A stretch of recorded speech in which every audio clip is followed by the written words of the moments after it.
¿Cuánto vale tu fidelidad? La fidelidad es un valor en desuso en nuestros días.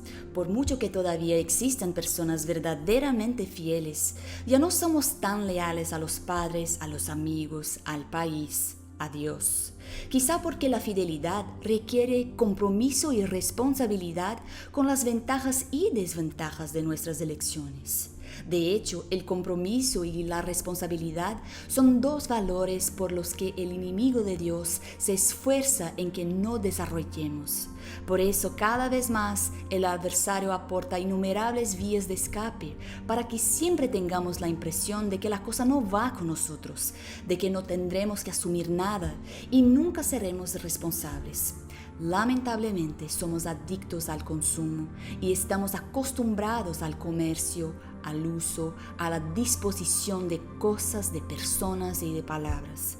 Estamos cada vez más lejos de la esencia de la fidelidad.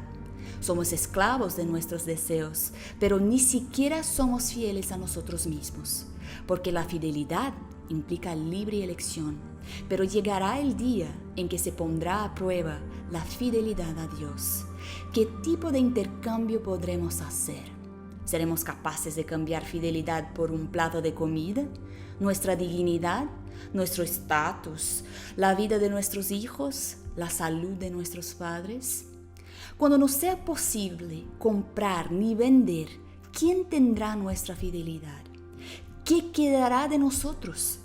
Para poner en valor la fidelidad a Dios, hablaremos sobre este tema en la conferencia online sobre eventos finales organizada por Editorial Sa Feliz. Este tema es imprescindible. Quédese con nosotros.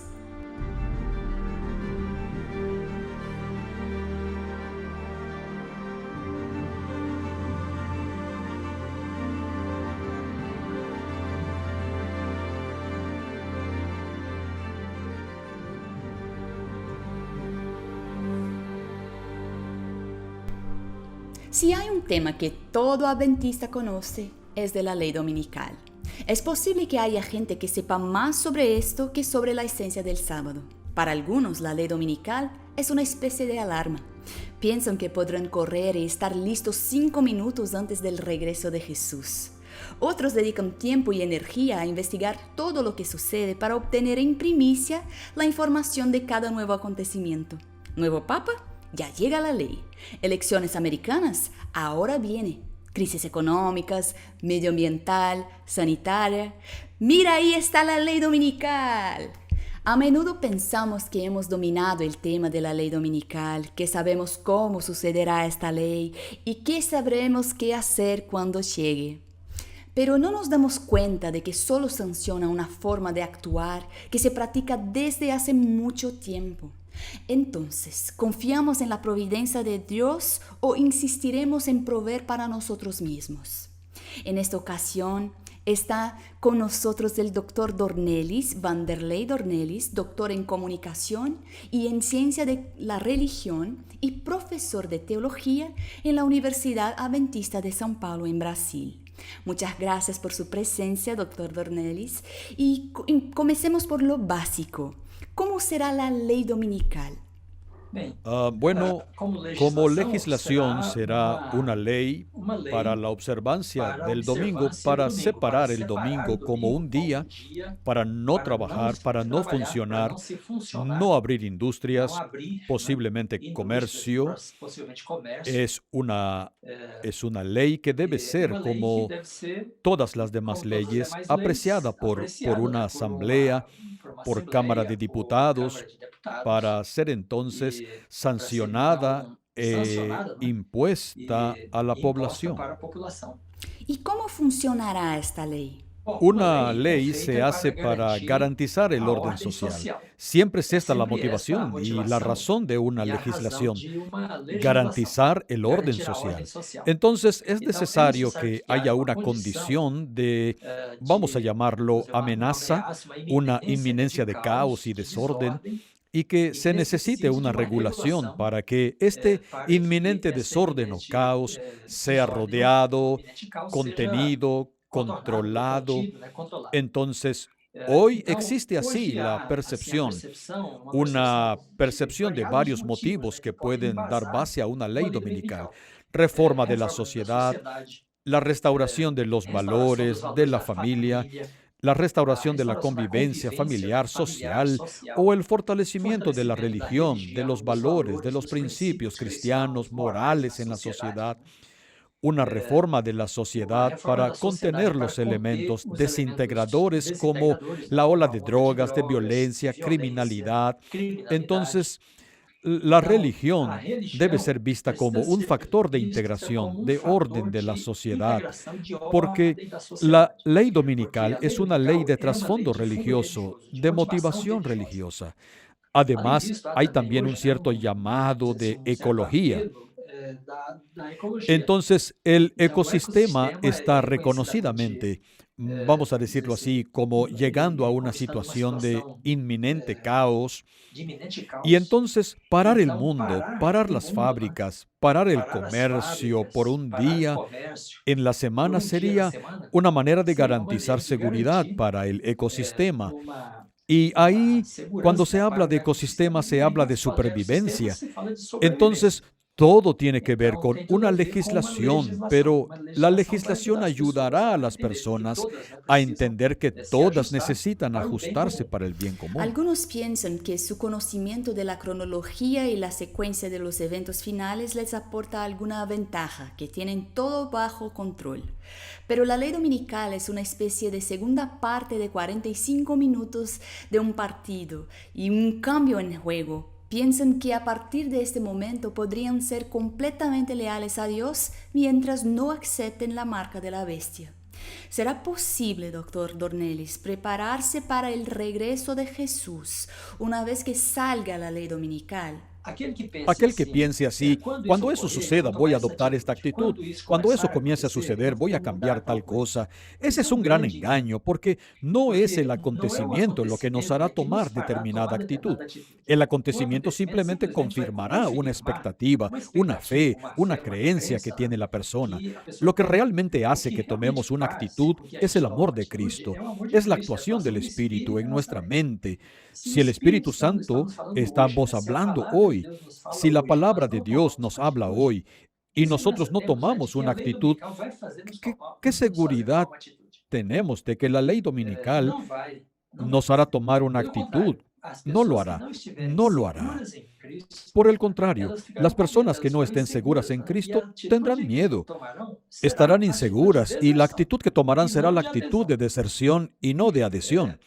Si no están seguros en Dios, ¿cómo es que, quiero decir, si en un momento de paz o en un momento de tranquilidad no toman una actitud de compromiso, cómo podrán tomarla en una condición de inseguridad? En una condición de tensión. Entonces, la comunión con Dios, la inversión que hacemos de tiempo con Dios, de permanencia en Dios, de escuchar la palabra de Dios, es una experiencia continua. Cualquier persona que piense, cuando esto suceda, yo haré esto, se estará engañando a sí misma. Porque cuando esto ocurra, estará menos capacitada espiritualmente para tomar una actitud antes que ocurra. ¿Y qué sucederá cuando entre en vigor la ley dominical? ¿Qué pasará con los que obedecen esta ley? ¿Se perderán? La expresión bíblica en Apocalipsis 13 es una expresión para nuestros días, globalizante, porque dice, no podrá comprar ni vender. Bueno, hoy, si usted no puede comprar y vender, no puede vivir en el planeta Tierra. En culturas antiguas, eventualmente las personas podían sobrevivir sin negociar, sin participar del comercio. Hoy incluso la persona que vive en una pequeña propiedad de tierra depende de comprar y vender. Entonces parece que la expresión fue usada para nuestro tiempo porque la economía tomó el control de todas las actividades humanas. Entonces todo lo que hacemos depende de comprar y vender. Entonces aquel que no tiene la marca no podrá comprar ni vender. O sea, la situación de aquellos que no adhieran a esta ley irá realmente de una dificultad al principio a una imposibilidad a mediano y largo plazo de sobrevivir en la faz de la tierra. con todas sus propiedades confiscadas, o sea, usted no puede enajenarlas, entonces usted no puede hacer nada más.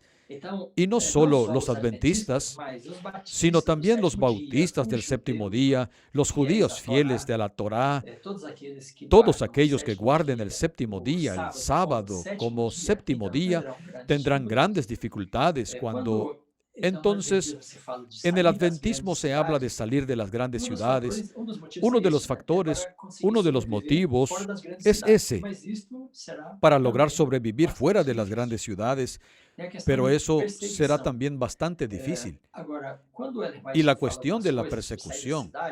Ahora, cuando Elena White dice de algunas cosas sobre salir de las ciudades, ahora ella es muy clara también al hablar sobre eso. Ella dice que la ley dominical promulgada será una señal para eso y que las personas entenderán por inspiración del Espíritu cuál es el momento en el que deberán salir de las ciudades. Entonces, no es un movimiento general de la iglesia el que dará una percepción. Eso es algo que la iglesia entenderá, la comunidad. Es interesante que estoy citando a Elena White algunas veces porque, de hecho, cuando entramos en este tema, ella entiende muy bien, porque lo vio en horas y horas de visión y conversaciones con ángeles sobre esto. Entonces, por ejemplo, ella dice que Dios nunca da su voluntad, un mensaje de Él a una persona sola. Cuando una sola persona se convence y no puede convencer a las demás con el principio que dio, esa persona no tiene verdad, no tiene un mensaje divino, porque el Espíritu trabaja con la comunidad y la comunidad se mueve delante de la revelación de la voluntad de Dios. La mayoría puede estar equivocada en el mundo, pero no entre el pueblo de Dios. Dentro del pueblo de Dios, entonces en Hechos 15, cuando los apóstoles decidían, allí ya comienza aquel sistema de representatividad. Entonces la mayoría del pueblo de Dios percibe, escucha la voz de Dios y como también está profetizado que la iglesia no se corromperá, no se convierte en Babilonia, Elena White llega a decir que la iglesia, hasta puede parecer para algunos que puede caer, pero no caerá. Entonces es una afirmación clara para nosotros de que la iglesia continuará, permanecerá hasta el regreso de Cristo, siendo el receptor de la revelación, de la manifestación del Espíritu, y allí la dirección, el liderazgo de la iglesia es seguro, porque el Espíritu está actuando y continuará actuando sobre ella hasta el fin. Entonces la iglesia se moverá como una comunidad, como un grupo, y nosotros tenemos que movernos, nosotros individualmente nos movemos con el grupo de la comunidad. Y los que siguen la ley dominical ya tienen la marca de la bestia. Ellen White também fala assim, aqueles que hoje, no tempo dela, guardavam o domingo, pessoas sinceras. Elena de White también dice, aquellos que hoy, o sea, en el tiempo de ella, guardaban el domingo, personas sinceras, católicos practicantes, protestantes evangélicos, etcétera, que guardan el domingo como el día del Señor, y ellos están convencidos de que es el día del Señor para ellos. Ella dice claramente, no, ellos no tienen la marca de la bestia por guardar el domingo hoy. Entonces, lo que ella dice es, cuando la ley sea promulgada, aquellos que decidan estar bajo la tutela de esta ley, allí entonces ellos voluntariamente, deliberadamente, aceptan tener la marca de la bestia, porque esa es una cosa que debemos señalar más o menos así. El gobierno de Dios tiene su ley, y aquellos que son gobernados por Dios tienen la protección de Dios. El gobierno del Estado tiene su ley, y el Estado ofrece su protección. Cuando el Estado promulga una ley que contradice la ley de Dios, entonces optar por obedecer la ley del Estado es optar por quedarse fuera del gobierno de Dios y fuera de la protección divina. Entonces, ante esa dualidad, esa oposición entre dos leyes, es donde la elección se hace entre el sello de Dios o la marca de la bestia. Porque entonces la persona no elige simplemente guardar el domingo o el sábado, elige una afiliación y elige estar unida a Dios y recibir el sello de Dios y recibir la protección de Dios, o elegir estar unida al Estado, que en ese momento se convierte en la bestia, porque la bestia es un fenómeno del Estado que legisla contrariamente a Dios. Ese es un principio que me gustaría enfatizar, porque Las personas piensan que la bestia es Estados Unidos, que la bestia es el papado, la bestia era Roma antigua, la bestia era Babilonia, pero no es exactamente así. John Andrews, quien fue el primer teólogo adventista, cuando estudió Apocalipsis 13, formuló ese principio y estaba totalmente correcto. Dijo que el país se convierte en la bestia o la profecía se cumple en ese país cuando persigue al pueblo de Dios a causa de la ley de Dios. Si no se da esa circunstancia, ese país no es la bestia. Entonces la bestia, el concepto del leviatán, el dragón, la bestia, está en el Antiguo Testamento, está en Apocalipsis, en el libro de Daniel, e identifica al poder constituido cuando quiere sustituir a Dios, cuando quiere asumir el gobierno en lugar de Dios, y entonces hay una ley diferente a la ley de Dios. Entonces viene la unión. Las personas deben elegir unirse a Dios o unirse al Estado. Y en ese momento el Estado se convierte en una especie de Dios porque la isla es obedecido, por lo tanto servido y adorado y tiene el dominio sobre las personas. La palabra dominio es muy importante porque Daniel la utiliza muchas veces y le fue dado dominio, se le quitó dominio en lo de los animales, y entonces la bestia recibe dominio y autoridad por casi 2 meses y se opone al dominio de Dios. Entonces, es ante esa circunstancia, en esa situación, que las personas son marcadas. ¿Dónde se encuentra la ley dominical en la cronología de los eventos finales? Es muy difícil establecer un orden para esas cosas porque puede ocurrir simultáneamente y variar de un lugar a otro. Pero en principio podríamos decir que la discusión, el debate de la ley dominical debe preceder el zarandeo. El bautismo del Espíritu claramente precede a las 7 plagas. Entonces, la discusión de este asunto, su globalización, deberá ser realmente un hecho que llame la atención de todo el pueblo de Dios. Probablemente ante la inminencia de la ley o de su imposición, que varía de lugar en lugar, las personas comenzarán a dejar la obediencia a Dios y se aliarán a la ley del Estado porque se sentirán presionadas, temerán por su seguridad, dudarán de lo que esperan y entonces ese es el momento en que algunos vendrán de afuera y entrarán y otros que están dentro salen. Entonces muchas personas que están en la iglesia pero no están convencidas titubearán, vacilarán. ¿Por qué? Por la presión, por la amenaza, por la inminencia de un régimen de intolerancia y persecución. Entonces, podemos decir que el evento precederá al zarandeo. Por otro lado, a veces nosotros podemos entender a través de la Biblia, por Elena White, que el bautismo del Espíritu también provocará un zarandeo, porque establecerá una cierta polarización dentro de la iglesia. Las personas que tienen el Espíritu y profetizan y hablan y dan testimonio con convicción, y aquellos que creen que aquellas están exagerando, que hablan de cosas que no son políticamente correctas. Entonces comienza a haber a veces un debate dentro de la propia comunidad y algunos pueden sentirse incómodos, inseguros por eso e irse. Pero en principio yo diría que el debate de la ley dominical debe preceder al zarandeo, al bautismo del Espíritu, globalmente hablando, y evidentemente precede también a las 7 plagas. Muchas gracias por compartir tanta información importante con nosotros, Dr. Dornelis. Y gracias también a usted por haber estado con nosotros. Hasta la próxima.